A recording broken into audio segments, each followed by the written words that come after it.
I got a great tip for you. You know, when you're out fishing and you got your Mr. Heater, it also works out great for a grill, and I'll show you how you do that. Basically what you do is just pop it out of here.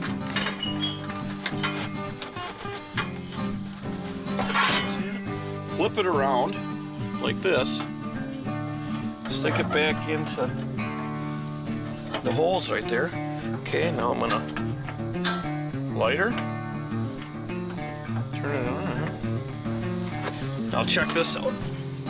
And I'm always about eating, so it's nice to have a little hot meal when you're out on the ice. Take your hot dogs.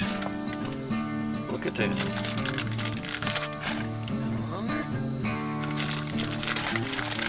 15 minutes. You're gonna be ready to eat, and you stay warm.